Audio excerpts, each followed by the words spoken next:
Okay, I still owe you the specific form of the estimator for the information matrix for the wall test. So 1 continued. So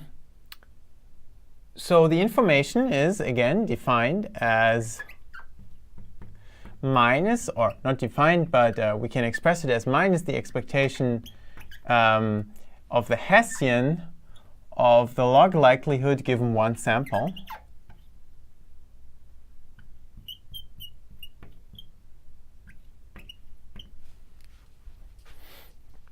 OK, and I just want to estimate it for fixed beta by taking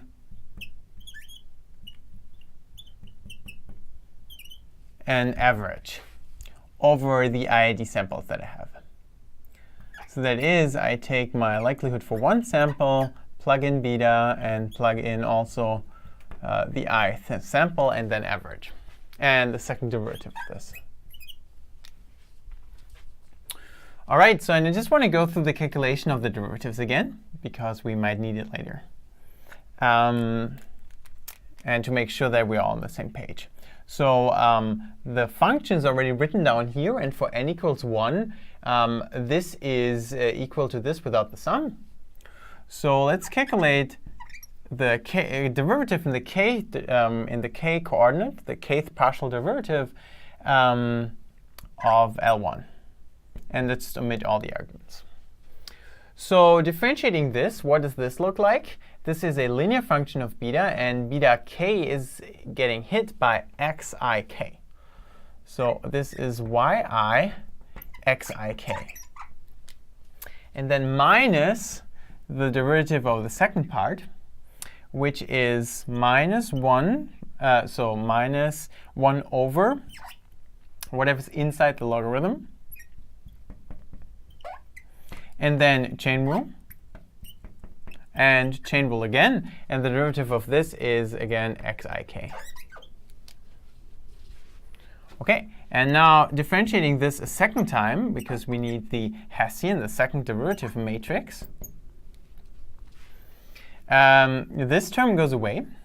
And then for this term, we use the rule for differentiating the fraction. First, differentiate the numerator, and we get, so first of all, xik is a prefactor that stays there. Yeah.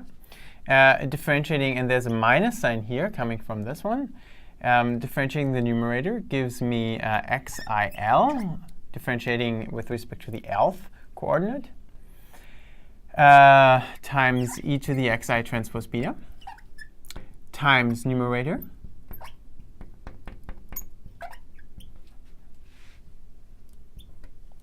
and then minus differentiating the denominator,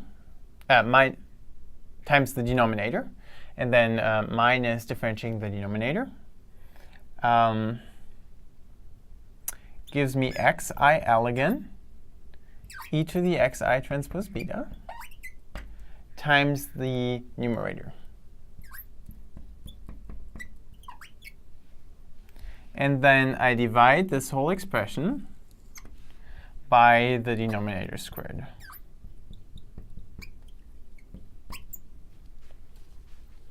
In other words, now let's see if anything simplifies.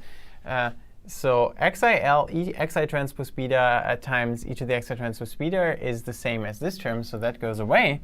And we end up with minus xik xil times e to the xi transpose beta divided by 1 plus e to the xi transpose beta squared. Great.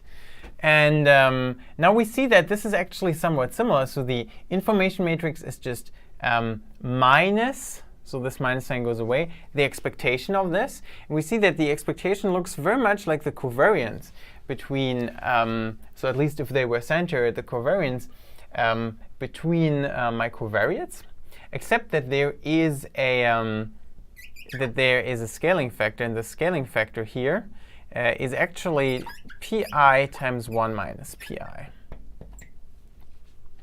So it scales roughly with the probabilities times 1 minus. It scales with probabilities times 1 minus the probabilities for a given beta.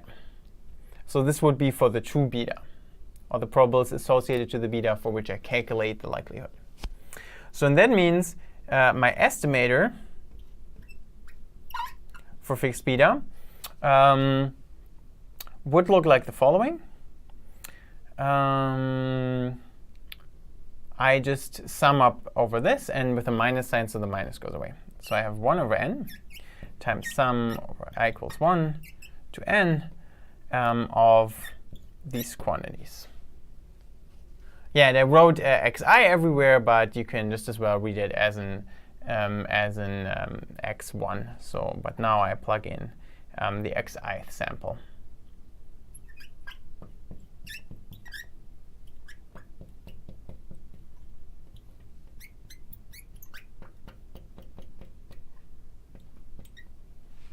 OK, and now everything's in place for you to actually calculate some wall test and see if you're accepting or rejecting the null hypothesis.